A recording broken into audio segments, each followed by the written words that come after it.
வணக்கம்.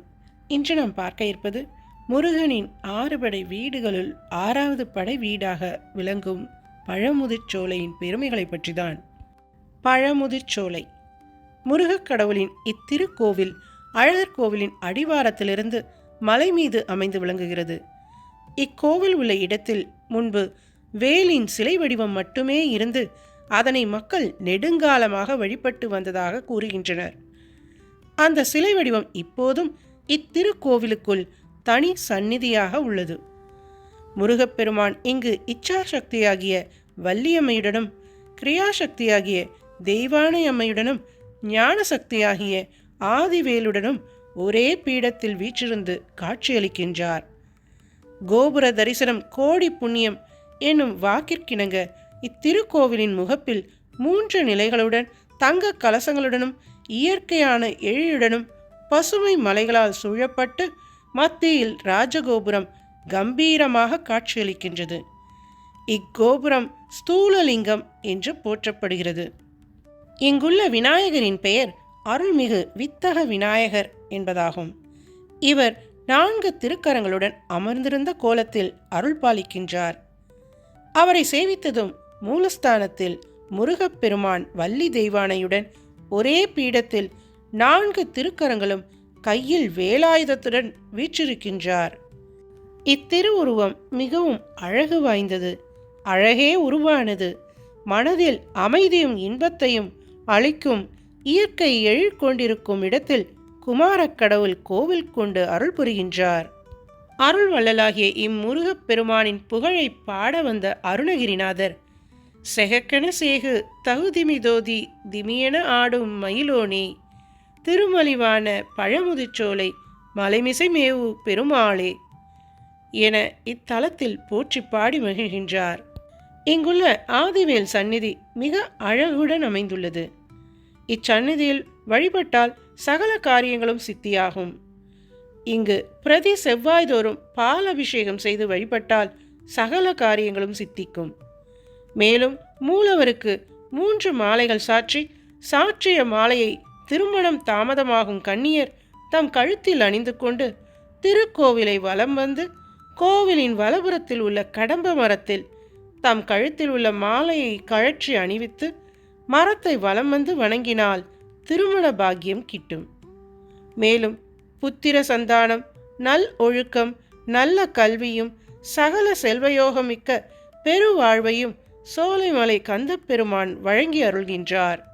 ஒவ்வொரு படை வீட்டிலும் ஒவ்வொரு திருவிளையாடலை புரிந்து உவந்த முருகக்கடவுள் இப்படை வீட்டிலும் ஒரு திருவிளையாடலை நிகழ்த்தி மகிழ்கின்றார். அத்திருவிளையாடல் என்ன என்பதை நாமும் கேட்டு மகிழ்வோம். இங்கு எம்பெருமான் நிகழ்த்திய திருவிளையாடல் என்னவென்றால் பழமுதிர்த்த திருவிளையாடலாகும். பழங்காலத்தில் இத்தலம் மதுரைக்கு செல்லும் வழியில் அமைந்திருந்ததாக சிலப்பதிகாரம் கூறுகின்றது. அந்த வழியாக ஔவை மூதாட்டியார் மதுரையை நோக்கி சென்று கொண்டிருந்தார். அவர் முருகக் கடவுளிடத்தில் நீங்கா அன்பு கொண்டவர். சேர சோழ பாண்டியர்களாகிய மூவேந்தர்களாலும் ஒப்ப மதித்து போற்றப்பட்ட முத்தமிழ் வித்தகர். தமிழ் நலம் காரணமாகவும் அன்பின் திறம் காரணமாகவும் முருகப்பெருமான் ஔவை மீது இரக்கம் கொண்டார். அம்மூதாட்டிக்கு அருள் புரிய திருவுள்ளம் கொண்டார். அருள் புரிவதன் வாயிலாக உலகுக்கு பல நீதிகளை உணர்த்தும் குறிப்பும் கொண்டார். தமிழ் மூதாட்டியாகிய ஔவை கடும் வெயிலில் மிகவும் களைப்புடன் மதுரை நோக்கி சென்று கொண்டிருந்தார்.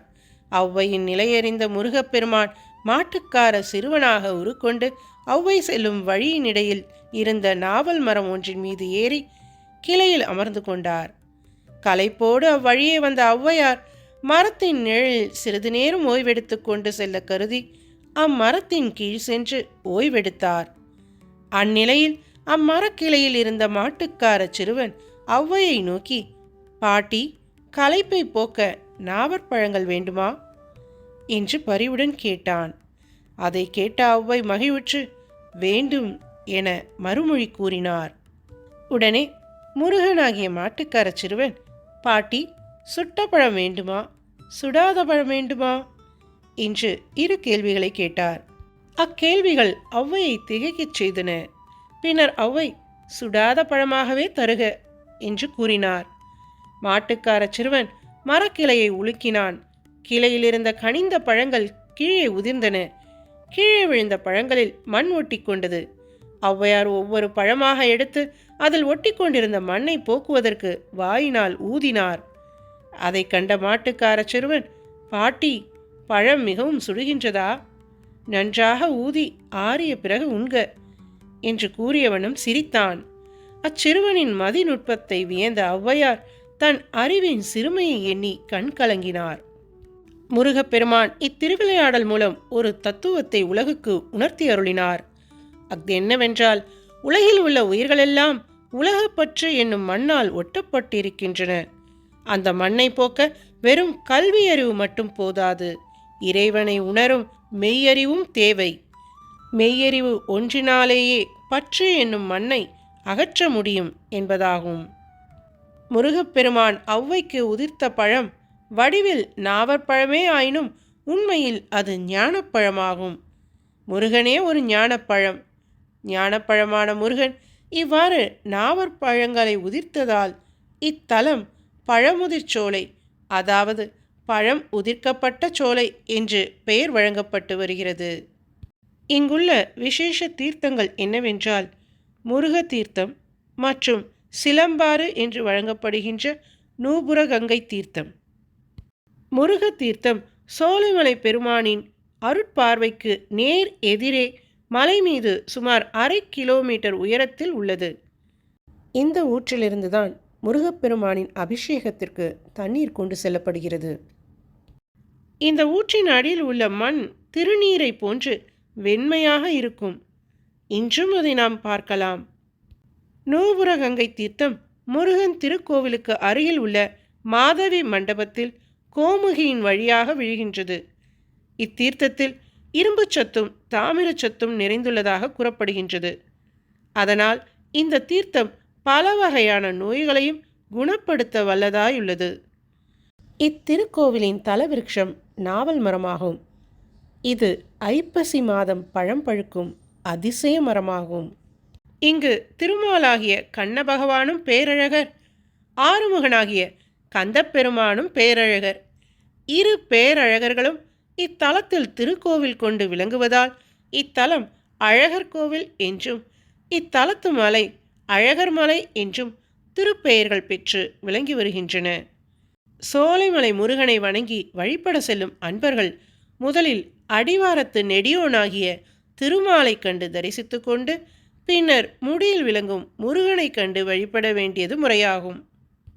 அடியில் திருமாலும் முடியில் முருகனும் நிற்க அவர்கள் இருவரையும் இணைத்து நிற்கும் மலைக்காட்சி சமய ஒற்றுமை திருக்காட்சிகளாகும். 6 படை வீடுகளில் இங்கு மட்டுமே முருகப்பெருமான் சந்நிதியில் முருகன் வள்ளி தெய்வானையுடன் வீற்றிருக்கிறார். இந்த பழமுதிர்ச்சோலை பகுதியில் கருணை வடிவாயுள்ள இம்முருகனை கண்டு கரம் குவித்து வணங்கி வழிபட்டால் ஞானமும் கல்வியும் பெற்று நல்வாழ்வினை அடையலாம். இங்குள்ள மூர்த்தியின் பெயர் அருள்மிகு வள்ளி தேவசேனா சமேத சுப்பிரமணியர் என்பதாகும். இத்திருக்கோவில் இருக்குமிடம் அழகர் கோவில், மேலூர் வட்டம், மதுரை மாவட்டம். ஓம் முருகா போற்றி.